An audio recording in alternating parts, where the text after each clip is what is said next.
तो आज हमको लर्न करना है कंटिन्यूटी। तो इस चैप्टर में हमको 3 पॉइंट्स कवर करना है। फर्स्ट है continuity of a function at a point, continuity of a function over an interval. म्हणजे अगर कोई फंक्शन इंटरवल में डिफाइन किया रहा तो उस इंटरवल में वो फंक्शन कंटिन्यूअस है या नहीं, ये हमको चेक करना है। ये 2 ही टॉपिक इसमें बहुत ज़्यादा इम्पोर्टेंट है। और continuity of a function at a point, तो फंक्शन कोई भी अगर रहा तो हम उस फंक्शन का ग्राफ ड्रॉ कर सकते हैं, ठीक है ना।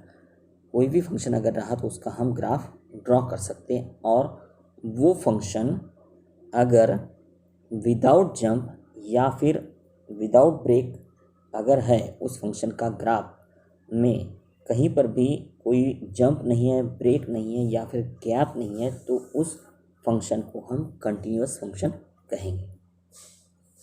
तो ये कंटिन्यूटी चेक करने के लिए हमारे पास 2 डेफिनेशंस हैं, 2 फार्मूलेज हैं।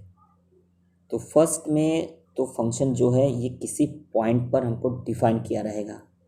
म्हणजे इस प्रॉब्लम में हमको इक्वल टू और नॉट इक्वल टू ये 2 ही साइन दिए रहेंगे, ठीक है ना। तो उसके बाद उसको फंक्शन को उस पॉइंट पर हमको चेक करना है कि वो कंटिन्यूअस है या नहीं। तो इसके लिए जो डेफिनेशन हमको दिया है उसका हम यूज़ करेंगे। तो इस चैप्टर में एक बात ध्यान में रखना है कि अलग से हमको कुछ भी पढ़ना नहीं है, बस ज़रूरी है और बहुत बहुत ज़रूरी है कि हमारे लिमिट्स के कंसेप्ट क्लियर रहे। इसके पहले जो चैप्टर हमने लर्न किए थे वो चैप्टर हमको वेल प्रिपेयर्ड रखना है, यदि हमको कंटिन्यूटी अच्छे से समझना है तो। नहीं तो हम कंटिन्यूटी कर रहे हैं और हमारे लिमिट्स के ही कंसेप्ट क्लियर नहीं है, हमको लिमिट्स के ही प्रॉब्लम सॉल्व करते नहीं आ रहे। अगर ऐसा रहा तो हमको कंटिन्यूटी भी सॉल्व करते नहीं आएगा। तो यहाँ पर ये फर्स्ट डेफिनेशन दिया है, a function F of X is said to be continuous at a point X equals to A if the following 3 conditions are satisfied. सबसे पहला है F is defined at every point on an open interval containing A. Second, limit X tends to A F of X exist. अब exist मतलब क्या है, जो हम limit solve करेंगे उसका आंसर हमारा कोई तो भी रियल नंबर आना चाहिए। म्हणजे उसका आंसर इन्फिनिटी या फिर 0/0 या फिर इन्फिनिटी अपॉन इन्फिनिटी इन इनडिटरमिनेट फॉर्म में उसका आंसर हमको नहीं चाहिए, ठीक है ना। उसके बाद में नेक्स्ट है कि limit x tends to A F of x equals to F of a. म्हणजे क्या है कि जो लिमिट हम सॉल्व करेंगे उसका आंसर और फंक्शन का वैल्यू जिस पर हमको कंटिन्यूटी चेक करना है, ये दोनों वैल्यू सेम आनी चाहिए, बस इतना ही है। यदि ये दोनों वैल्यू सेम आती है तो फंक्शन कंटिन्यूअस है। बहुत इजी टॉपिक है। तो सबसे पहले हम ये जो फर्स्ट डेफिनेशन है इसी पर हम प्रॉब्लम सॉल्व करेंगे, कॉन्सेंट्रेट करने की कोशिश करेंगे। तो यहाँ पर एक एग्जांपल हमको दिया है, consider F of x equals to X square and discuss the continuity of F at X equals to 2। तो यहाँ पर F of x equals to X square दिया है। तो सबसे पहले हम देखो चेक करो कि तुमको कंटिन्यूटी किस पॉइंट पर चेक करना है। तो कंटिन्यूटी चेक करना है एक्स इक्वल्स टू 2, तो हम एफ ऑफ 2 की वैल्यू फाइंड करेंगे। अब एफ ऑफ 2 किस तरह से फाइंड करना है, जो एफ ऑफ एक्स है इसमें एक्स को रिप्लेस करना है 2 से। तो इस तरह से हमने f of 2 equals to 2 square equals to answer आ गया इसका 4। तो एफ ऑफ 2 का वैल्यू आ गया हमारा 4। अब limit X tends to F of x equals to, limit solve करेंगे ना, तो limit X tends to F of x equals to limit X tends to X square हमने ले लिए। अब यहाँ पर डिनोमिनेटर नहीं है, मीन्स यहाँ पर हम डायरेक्ट वैल्यू पुट करके इस लिमिट का आंसर सॉल्व फाइंड कर सकते हैं। तो डायरेक्ट जब हमने एक्स का वैल्यू 2 पुट कर दी तो आंसर मिल गया हमको 4। तो यहाँ चेक करो, देखो फंक्शन का वैल्यू एक्स इक्वल्स टू 2 इस पॉइंट पर 4 है और लिमिट का आंसर भी 4 आ गया। तो फंक्शन का वैल्यू और लिमिट का वैल्यू सेम आ गया, इसलिए ये फंक्शन यहाँ पर कंटिन्यूस हो गया। तो इस तरह से हमने ये फर्स्ट डेफिनेशन यहाँ पर अप्लाई कर दी है, ठीक है ना। नेक्स्ट है हमारे पास continuity from right and left. तो there are some functions which are defined in two different ways either side of a point. In such cases, we have to consider the limits of function from left as well as right. तो यहाँ पर कुछ function इस तरह से define किए रहेंगे जो उस नंबर के दोनों साइड से डिफाइन किए रहेंगे। मुझे यहाँ पर limit x tends to a positive और limit x tends to a negative हमको रिप्रेजेंट करना है। तो यह अब हम कम लेंगे, जब x का वैल्यू a से बड़ा रहेगा तो उसको हम लिखेंगे limit x tends to a positive. देखो ध्यान से करना है इसको, x greater than a means x tends to a positive, और x का वैल्यू अगर a से छोटा रहा तो उसको हम लिखेंगे x tends to a negative. बहुत सिंपल है।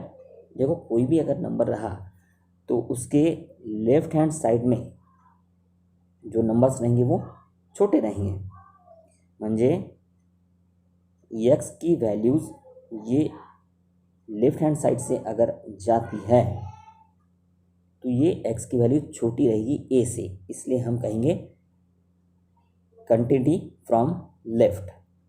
ठीक है ना, इसको डिनोट करेंगे हम x tends to a negative.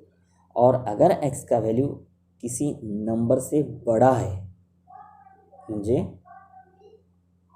x represent करेगा किस तरह से, लिमिट को हम रिप्रेजेंट करेंगे x tends to a positive. कब? अगर x का वैल्यू उस नंबर से बड़ा है तो ये हो जाने के बाद limit x tends to a positive, limit x tends to a negative, ये दो लिमिट और फंक्शन का वैल्यू ये अगर सेम आता है तो फंक्शन कंटिन्यूअस है उस गिवन पॉइंट पर। तो ये दो तरह की डेफिनेशन हमको सिर्फ यहाँ पर लर्न करना है। ठीक है ना। अब एग्जांपल्स, कुछ स्टैंडर्ड फंक्शन है जो हमेशा कंटिन्यूअस रहेंगे।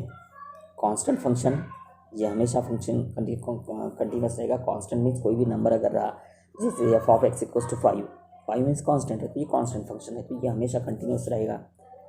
पावर फंक्शन, म्हणजे x का कोई अगर पावर है x to the power 4, x to the power 5, इस तरह से पावर फंक्शन अगर है तो ये हमेशा कंटिन्यूअस रहेगा। किन वैल्यूज़ के लिए? इंटीग्रल एक्सपोनेंट्स के लिए ये फंक्शन हमेशा कंटिन्यूअस रहेगा। उसके बाद में पॉलिनोमियल फंक्शन है, पॉलिनोमियल फंक्शन भी हमेशा रियल नंबर्स पर कंटिन्यूअस रहेगा। उसके बाद ट्रिग्नोमेट्रिक फंक्शन है, तो ट्रिग्नोमेट्रिक फंक्शन में साइन और कॉस ये दो ही फंक्शन है जो हमेशा कंटिन्यूअस रहेंगे। और उसके बाद में लास्ट में एक्सपोनेंशियल फंक्शन है a to the power x, logarithmic function है log x to the base b, तो ये सारे फंक्शन हमेशा कंटिन्यूअस रहेंगे। और लास्ट में सबसे इम्पॉर्टेंट है, देखो, रैशनल फंक्शन। अब रैशनल फंक्शन म्हणजे क्या? जिस फंक्शन को न्यूमरेटर और डिनोमिनेटर के फॉर्म में एक्सप्रेस किया है उसको हम कहेंगे रैशनल फंक्शन। तो ये फंक्शन हमेशा कंटिन्यूअस रहेंगे। कंडीशन है कि डिनोमिनेटर सिर्फ उसका ज़ीरो नहीं होना चाहिए किसी भी पॉइंट पर। अब जिस पॉइंट पर डिनोमिनेटर ज़ीरो हो रहा है उस पर वो डिसकंटिन्यूअस रहेगा ही रहेगा। ठीक है। तो यहाँ पर डिसकंटिन्यू के टाइप्स कितने हैं? यहाँ पर डिसकंटिन्यू के टाइप्स है 3। पहला है जंप डिसकंटिन्यूटी। इसका मतलब क्या है?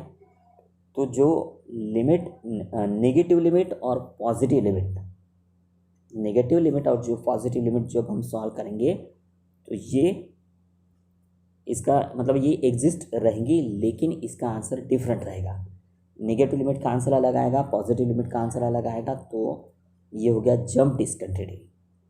उसके बाद है रिमूवेबल डिसकंटिन्यूटी। रिमूवेबल डिसकंटिन्यूटी में फंक्शन का वैल्यू कुछ अलग दिया रहेगा और लिमिट जब हम सॉल्व करेंगे उसका आंसर कुछ अलग आएगा। तो ये इस तरह का जो डिसकंटिन्यूटी है ये हम रिमूव कर सकते हैं। हमको जस्ट क्या करना है कि फंक्शन रीडिफाइन करना है। रीडिफाइन हम क्या करेंगे, जो हमारा लिमिट का आंसर आया वही वहाँ पर हम पुट करेंगे तो फंक्शन कंटिन्यूअस हो गया। इस तरह की डिसकंटिन्यू को हम रिमूव कर सकते हैं, इसलिए हम कहेंगे उसको रिमूवेबल डिसकंटिन्यूटी। ये सेकंड टाइप है डिसकंटिन्यूटी का। और थर्ड है इनफाइनाइट डिसकंटिन्यूटी, मतलब इस तरह की कंटिन्यूटी को हम रिमूव कर ही नहीं सकते किसी भी हालत में। तो इस तरह का अगर डिसकंटिन्यूटी रहा तो इसको हम कहेंगे इनफाइनाइट डिसकंटिन्यूटी। तो इस तरह से 3 डिसकंटिन्यूटीज हमको यहाँ पर लर्न करना है। तो फर्स्ट प्रॉब्लम में यहाँ पर देखो, ये समझने के लिए ले लिया हमने। Consider function F of x equals to X square plus 3x minus 10 X cube minus 8 X not equals to 2 के लिए। अब यहाँ पर देखो एफ ऑफ 2 डिफाइन नहीं है, मुझे एफ ऑफ 2 हमको क्या है ये दिया नहीं। तो हम क्या करेंगे, देखो limit X tends to F of X, limit solve करेंगे।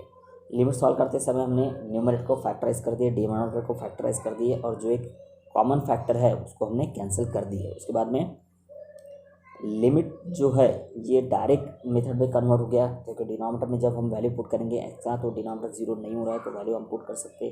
वैल्यू पुट करने के बाद में आंसर हमको मिल गया 7/12। और यहाँ पर ये फंक्शन एफ ऑफ 2 ये डिफाइन नहीं किया गया, लेकिन limit X tends to F of X से एग्जिस्ट है। मुझे उसका आंसर कोई तो भी रियल नंबर आ रहा है, मुझे लिमिट एग्जिस्ट है। तो ये जो है इस तरह का जो डिसकंटिन्यूटी ये रिमूवेबल है। हमको जस्ट क्या करना है, फंक्शन को रीडिफाइन करना है। देखो इस तरह से हमने फंक्शन को रीडिफाइन कर दिया, F of x equals to X square plus 3x minus 10 upon X cube minus 8 for X not equals to 2 और equals to 7/12 for X equals to 2। तो इस तरह से हमने फंक्शन को रीडिफाइन किए, जो कि अब कंटिन्यूस है। नेक्स्ट एग्जाम्पल हम लेंगे, test whether the function F of X is continuous at X equals to -4 और नॉट। तो यहाँ पर एक फंक्शन दिया है, तो ये कंटिन्यूस है या नहीं ये हमको सिर्फ चेक करना है। तो देखो यहाँ पर हमने सबसे पहले एफ ऑफ -4 हमको डिफाइन करके दिया है कि एफ ऑफ -4 का वैल्यू 8 है, ठीक है ना, ये डिफाइन है। अब हम लिमिट सॉल्व करेंगे, लिमिट का आंसर भी हमारा 8 अगर आता है तो फंक्शन कंटिन्यूस है। तो लिमिट सॉल्व करने के लिए हमने क्या कर दिए, देखो x square plus 16x plus 48 है, तो इसके हमने फैक्टर्स बना दिए। एक factor x plus 4 numerator denominator से कैंसिल कर दिए, बचा हमारे पास x प्लस 12। तो डायरेक्ट लिमिट का प्रॉब्लम हो गया, वैल्यू पुट कर दिया हमने, तो वैल्यू पुट करने के बाद आंसर आ गया हमारा 8। तो देखो लिमिट का आंसर भी 8 आ गया और फंक्शन भी x इक्वल्स टू -4 इसके लिए डिफाइन किया दिया है, मतलब एफ ऑफ -4 का भी वैल्यू हमको 8 दिया है। तो लिमिट का वैल्यू और फंक्शन का वैल्यू सेम है, इसलिए ये फंक्शन कंटिन्यूस है, ठीक है। नेक्स्ट फाइंड करने को कहा है हमको, वैल्यू फाइंड के if F of X is continuous at X equals to 0। अब यहाँ पर हमको दिया है कि फंक्शन ये कंटिन्यूस है, ओके, फंक्शन कंटिन्यूस है ये हमको दिया है, हमको जस्ट के का वैल्यू फाइंड करना है। तो हम क्या करेंगे, सीधा सीधा लिमिट सॉल्व करेंगे। लिमिट सॉल्व करने के लिए हम देखो limit X tends to 0 X E to the power x plus 10x upon sine 3। Numerator denominator को हमने x से डिवाइड कर दिए, x से डिवाइड कर दिए तो न्यूमरेटर में फर्स्ट टर्म में x कैंसिल हो गया, 10x को x दे दिए। अब सारे फंक्शन की लिमिट हमने सेपरेट कर दिए और डिनोमिनेटर को हमने स्टैंडर्ड लिमिट में ला लिए, 3 से न्यूमरेटर डिनोमिनेटर को मल्टीप्लाई कर दिए। तो यहाँ पर लिमिट का आंसर आ गया हमारा 2/3। अब हमको यहाँ पर दिया है कि फंक्शन कंटिन्यूस है, तो फंक्शन अगर जब कंटिन्यूस तो फंक्शन का वैल्यू और लिमिट का वैल्यू सेम आना चाहिए, ठीक है ना। तो लिमिट का वैल्यू हमने फाइंड कर लिए, वही फंक्शन का वैल्यू होना चाहिए, म्हणजे के का वैल्यू क्या होना चाहिए यहाँ पर 2/3। तो इस तरह से हमने के का वैल्यू फाइंड कर लिए, ठीक है। This is basic problems.